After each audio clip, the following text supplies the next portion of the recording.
My case study student, let's call him Fred, has ADHD, APD, which is auditory processing disorder, and says he learns best by doing. In his words, there is little point in explaining something until I try it and then say, "Miss, how do I do this?" My student is a 20-year-old male whose interests are carpentry, woodwork, cars, and building things. The lesson that I have created focuses on developing students' knowledge and understanding of algorithms and computational thinking using BBOTS as a digital system. Students use computational thinking to create an algorithm illustrating their processes to get to school using BBOT. They use computational thinking to break down their morning routine into parts, organising it logically and interpreting the data into a sequence of steps for BBOT to follow. I have created this lesson guided by Dewey's 5 stages of decision processes, where learners formulate explanations and construct an artifact to represent their personalised morning procedure to school. They then present and justify their artifact to their peers, where they swap to complete each other's course. This is also supported by Technologies Education for the primary years. I personalised the lesson to meet the student learning needs by giving explicit instructions and discussing the learning expectations before the lesson. I asked Fred how he learns best before the lesson began and created a learning profile at the start of the lesson. This meant that we did a lot of hands-on manipulation of BBOT and orientating him on the grid. We also related the lesson back to cars and direction.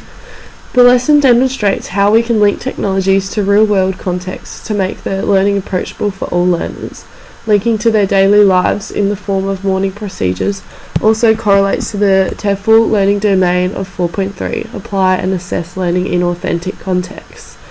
In the context of a student not having a morning routine and coming straight to school, which is rare, the lesson can be adapted for any kind of procedure we use in daily life.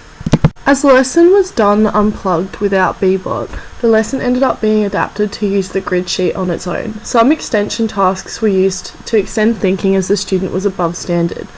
Feedback was successful in improving understanding and knowledge of BBOT functions.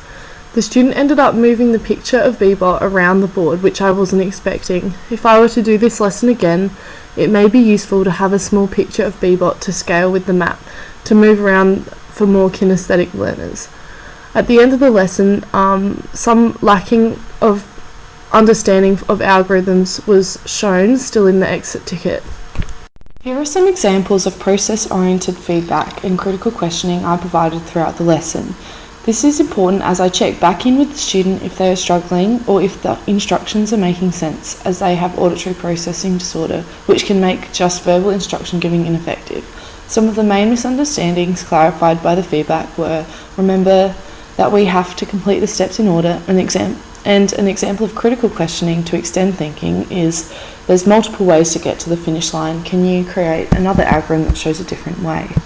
The student was able to apply their knowledge to make a functioning algorithm for BBOT.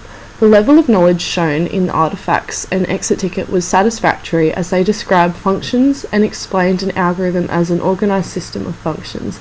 Evidence collected shows that they plan a sequence of steps to create solutions using a visual grid. The student identified criteria for success by having 5 steps and completing their task by the end of the lesson. They also planned and communicated their ideas with others and used computational thinking to solve problems. However, could have explored different algorithms to get more efficiently to the finish line.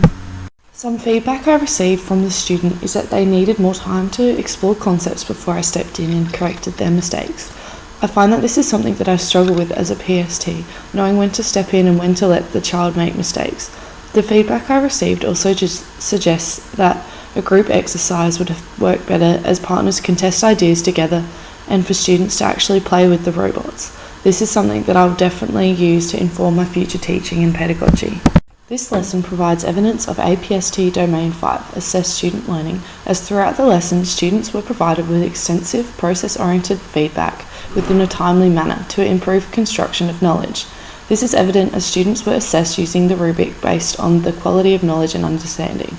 The lesson also provides evidence of Domain 3, Plan for and implement effective teaching and learning, as the success criteria sets achievable learning goals that are differentiated for success.